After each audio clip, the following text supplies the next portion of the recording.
Ellen McCauley of Pray It Up in Syracuse, New York, and we're talking about the 4 big addictions that lead us down that path to every other addiction there is. And I want to spend a little time on this drama, because there's a lot of people in the room that say, oh no, not me. I'm not addicted to drama. But I really want you to do some self-examination here. And one of the things I'm really good at is, like if I were, is being honest. I think I'm addicted to all those things. The past, drama, worry. What's the 4th one? Past, drama, worry. Oh, opinion of others, that's big. I'm addicted to all those things. But I like this saying here. Big stuff you're born, big stuff you die. Everything else is small stuff. Think about it. True. Don't we treat everything like it's such big stuff? Even tonight at the scale, someone said, I gained some weight this week because I was so angry over 3 or 4 things that were going on in my life. And I'm thinking, I get it. Because it's easy to overeat because you're looking at life and you're saying, and here's the big thing, it's not going the way you thought it would go. You have this idea, okay, this is what's going to happen. What? That's not what I wanted. How many times, Bob, have I said, this isn't what I wanted? This isn't what I planned? Anybody else? And when it's not what you wanted, when it's not what you planned, then you get mad, you get upset, you overeat. And that's where the drama comes in. Who are we to think that we can make these big plans and they're always going to come true? You're in line for a promotion and you didn't get it. Any time that ever happened to you? I remember when I worked at a company and I was the only woman manager. And there was all men there. And one of them were being promoted to the vice president of sales. And I didn't get it. Now I could have said, well, I didn't get it because I'm a woman. How many people fall back on a card like that? I didn't get it because I'm a woman. I never even thought about it. Oh, I didn't get it. But the thing is, some people really get upset about things like that. Your spouse planned a date night and the babysitter cancels. Anything that ever happened? You're leaving for a vacation and your boss says they need you to stay. That happened to me. One year we were going to Bethany Beach and they said at work I couldn't go. I had to stay. So I said to Bob and Vince, you go without me. And they go, no, we're not going to do that. But I wasn't very happy about it because we had planned a vacation and I couldn't go. You expected a bonus and got a fruit basket. Oh,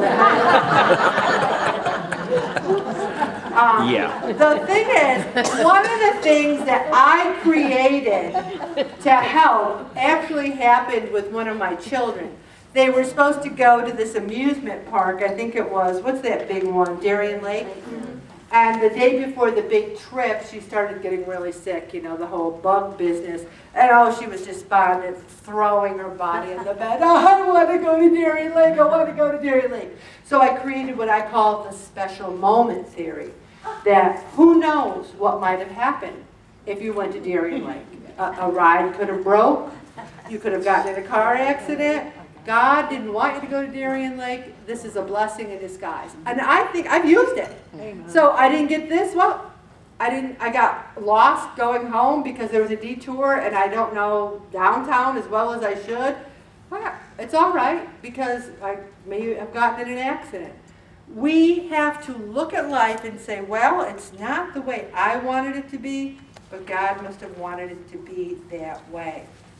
So we cannot, and I've done it and I still do it, think because we think something's going to go the way we want it, when it doesn't, get upset and go right to get a Whopper with cheese.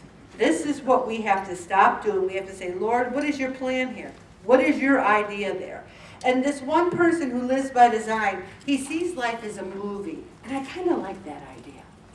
You know, I was fascinated by the movie The Truman Show. Does anyone remember that movie? Where Jim Carrey was the star and everyone else was a character. And everyone was watching him live his life. I love that idea. And then I'm thinking about it. What if that, I mean, eternity's a long time. And what if, like, we're the stars? and everyone up there's watching us live our life. People up there watching Pray It Off right now going, oh, Ellen, yeah, that's pretty funny. You know, how do we know? I think if we look at life like a movie, we're not as upset when things go a little differently. Let's talk about the past. There are a lot of people in this room that are stuck in the past. I'm not going to name names. And when I say that, I mean your food law has not changed one iota in the 9 years you've been at the group. You don't even have to write your name on the top. I look at breakfast and I go, oh, I know who this is. Same old, same old, same old. You also say, I'm coming to the group, but I'm never going to lose weight because it just won't work for me. But you still come. That's what I give you credit for. But you resist change. You continually say, I'm going to do this, but just not this week, just not today. I'm going to wait till this is over, or I'm going through a tough time now when that's done. Understanding and letting go of past behaviors. I gave up snacking at night because I was very bad at snacking at night. I liked it. I liked having cookies. I liked having ice cream. We used to have a 9:30 snack. I'm in bed at 8:30 now. 9:30 snack. 9:30. That's like midnight. 9:30. And I gave up snacks at night because I said, well, I'm going to give up snacks at night because I want too many snacks at night. I have given up snacks for 12 years. I have survived. We need to make a change, and one of those is perhaps snacks, or saying, I can't give up snacks, so I'll have an apple. The past is nothing more than a story we tell ourselves. And sometimes we get a little bit of perverse enjoyment out of beating ourselves up. Anyone ever do that? Like, oh, I'm such a failure, I'm such an idiot. Or someone will say, you look nice, and you go, this old thing. I was going to donate it to the rescue mission, but I thought I'd wear it one more time. You know, you just disparage yourself over and over again. I say that when someone says, you look great, there's two words, and what are they? Thank you! You don't say, I do look pretty darn good, don't I? You're just telling me something I know. No, you say, thank you. Getting over things. And you say, well, Ellen, part of the past that I can't get over is, you know, I had a rough life. We could start with Bob and go all the way back to Barb at table 11. And I am sure that we'd be in a bucket of tears because we've all had a bad life. Something happened, haven't we? Haven't we? And you know, so many of us are adult children of alcoholics or adult children from dysfunctional homes. And one of the reasons I'm addicted to so many things is I came from a long line of that. But does that mean we can't let that go and go forward and try to change? Getting over things isn't forgetting things, it's accepting them for what they are.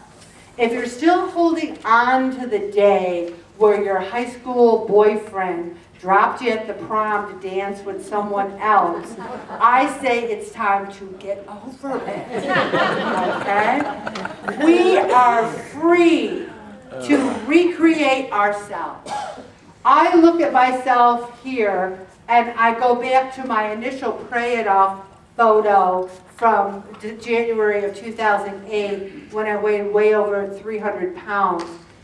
And a lot of people just see the outside that has changed, but I look at that person and I say, the most important thing that I've done is recreate how I look at the importance of my own life to do the will of God and to get to heaven. Because life is a blink of an eye, and we will be in eternity for a long time. We think the past is safe. We think we can journey to the past and we know everything about it. I say, and I want to start doing it myself, letting go of the past can empower us to make new and better decisions for the future. I'm going to stop right there, baby.